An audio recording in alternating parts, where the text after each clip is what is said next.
আমার কাছে মনে হয় না ইন্ডিয়া ফাইনালে যাবে। এবারের পিএসএল এ মুস্তাফিজ সবচেয়ে বড় আইকন। মুস্তাফিজকে পাকিস্তান অনেক বেশি টাকা দিয়েছে। রিশাদের মধ্যে কোয়ালিটি আছে। আর দেখেন মুস্তাফিজ কিন্তু খুব হাম্বল পারসন, তিনি কিন্তু জয়েছেন। পাকিস্তান এমনিতেও যে খুব বেশি খরচ করে এরকম না। দর্শক সকলকে আমন্ত্রণ জানাচ্ছি ডিএসসি স্পোর্টসের সাথে রয়েছে আমি কাজী মোহাম্মদ আরাফাত। কিছু বিষয় নিয়ে কথা বলবো আজকে। প্রথম বিষয় হচ্ছে পাকিস্তান কিন্তু ভারতের বিপক্ষে খেলা একদম রেড সিগন্যাল দেখিয়ে দিয়েছে। আর দ্বিতীয় কথা হচ্ছে পাকিস্তান সুপার লিগ অর্থাৎ পিএসএল এ কিন্তু মোস্তাফিজ যাচ্ছে। এই দুইটা ইস্যু নিয়ে আজকে কথা বলছিলাম আমাদের সাথে। জিসান আহমেদ ভাই, কি মনে হয় পাকিস্তানকে নিয়ে অনেক সময় অনেক কথা বলতে, কিন্তু অবশেষে শাহবাজ শরীফ ডিরেক্ট বলেই দিলেন আমরা পাকিস্তানের মানে ভারতের সাথে খেলতে যাচ্ছি না এবং আমরা বাংলাদেশের পক্ষে আছি এবং বাংলাদেশের জন্যই আমরা ভারতের সাথে খেলবো না ওয়ার্ল্ড কাপের ম্যাচ। প্রথমত ভারতের বিপক্ষে পাকিস্তান খেলবে কি খেলবে না এটা একদম ভিন্ন প্রসঙ্গ।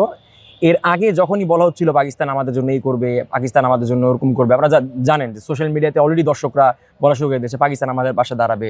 নানা সময় পাকিস্তানের অনেক ক্রিকেট বোদ্ধারাও বলেছে বাংলাদেশের পাশে দাঁড়ানো উচিত, কিন্তু পাকিস্তান গভর্নমেন্ট থেকে কোনো কথা আসেনি।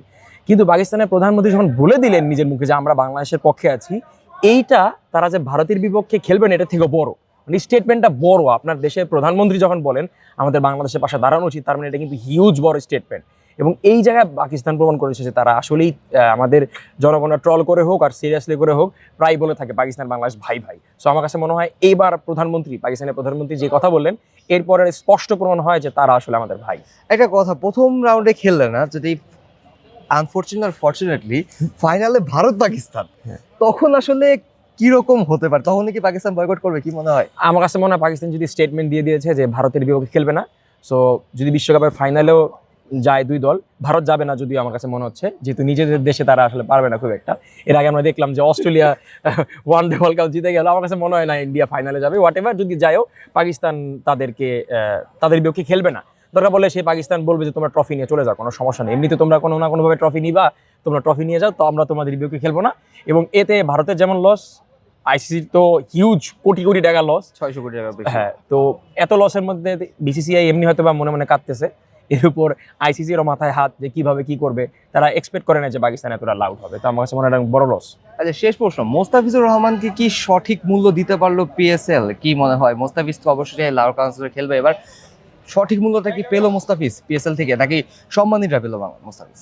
আমার কাছে মনে হয় কি পাকিস্তান এমনিতেও যে খুব বেশি খরচ করে এরকম না আরাফাত। বিষয় হচ্ছে ইন্ডিয়ান প্রিমিয়ার লিগের প্রতি দলের বাজেট দেখতে হবে, প্রাইজ মানি দেখতে হবে, পাকিস্তান সুপার লিগের প্রাইজ মানি দেখতে হবে। এখন কলকাতা নাইট রাইডার্সের হয়ে খেলার কথা ছিল মুস্তাফিজের। কলকাতার মোট টিমের যেই দাম, ওই দামের সাথে লাহোর কালান্দার্সের দাম মিলাতে হবে। এরপর আনুপাতিক হারে আপনি নিজে টের পেয়ে যাবেন যে মুস্তাফিজকে পাকিস্তান অনেক বেশি টাকা দিয়েছে, মানে অনেক বেশি রুপিতে তারা আসলে কিনেছে, যেটা বাংলাদেশের টাকায় তো কনভার্ট হবেই। তো আমার কাছে মনে হয় তাকে বেশ ভালো দামে নিয়েছে এবং যেভাবে ওন করেছে। কালান্দার্সের মালিক পক্ষ তো বললো যে once a Qalandars is always a Qalandars, এবং এর আগে মুস্তাফিজ যেহেতু এই টিমে খেলেছে তাদের একটা টান ছিল আলাদা। আমার কাছে মনে হয় শুধু কালান্দার্স না, আর অন্যান্য টিমও মুখিয়েছিল, হয়তো বা কেউ এত দিতে পারেনি, কারণ পাকিস্তান প্রিমিয়ার সুপার লিগ একটু কম খরচ করে। আপনি যদি আইপিএল বিগ ব্যাশের সঙ্গে তুলনা করেন তাহলে একটু কম খরচ করে, কিন্তু আমার কাছে মনে হচ্ছে যোগ্য মুস্তাফিজ এগুলো আরও। মুস্তাফিজ আসলে এমন একটা বোলার, আমি সেদিন এমনিতেই চ্যাটজিপিটি জিজ্ঞেস করছিলাম যে আসলে ওয়ার্ল্ডের সেরা ডেথ বোলারকে।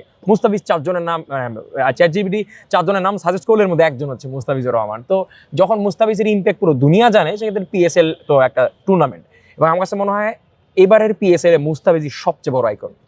শেষ প্রশ্ন, আমরা কি আরো একজন গ্লোবাল সুপারস্টার পেতে যাচ্ছি? সাকিব, মুস্তাফিজ, তারপর রিশাদ হোসেন, কি মনে হয়? বিগ বাস দারুণ খেলেছে, কি মনে হয় নেক্সট সুপারস্টার কি রিশাদ হোসেন হতে যাচ্ছে কিনা? আমার কাছে মনে হয় খুব সম্ভাবনা রয়েছে তার বোলিং ভেরিয়েশনের কারণে, এবং ব্যাটিংটাও তার অসাধারণ আমরা জানি।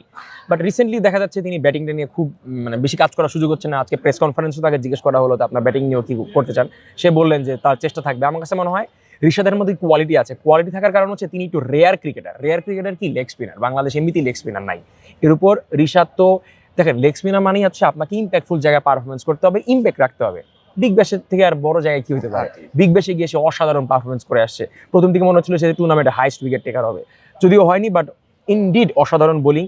আপনি দেখেছেন পুরো টুর্নামেন্ট জুড়ে তার বোলিং ইকোনমি দুর্দান্ত ছিল। অস্ট্রেলিয়া তো আসলে আন্ডার 10 ইকোনমিও মাঝে মাঝে অনেক বেশি ভালো, 9 ইকোনমি অনেক ভালো, সেই তুলনায় রিশাদ অনেক ভালো বোলিং করেছে। এবং সুপারস্টার হওয়ার যেই তকমাগুলা আমরা দেই, সেগুলো যেই কারণে দিই ভালো পারফরমেন্সের কারণে। আমার কাছে মনে হয় রিশাদের ওই বিষয়গুলো রয়েছে এবং আমার কাছে মনে হয় যে রিশাদ খুবই down to earth person, humble person.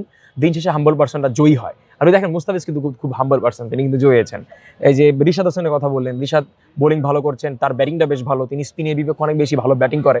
তো আমার কাছে মনে হয় রিশাদের মতো ওই প্রত্যেকটা কোয়ালিটি আছে যে কোয়ালিটিটাকে তাকে মেগা সুপারস্টার বানাবে, লাইক সাকিব আল হাসান এন্ড মুস্তাফিজুর রহমান। ধন্যবাদ জিসান আহমেদ। দর্শক, তো আপনিও কি জিসান আহমেদের কথা একমত কিনা কমেন্ট বক্সে আপনাদের মন্তব্য মতামত জানাবেন। ততক্ষণ পর্যন্ত সকলের সুস্থতা কামনা করে আজ এখানে শেষ করছি। আমি কাজী মোহাম্মদ আরাফাত।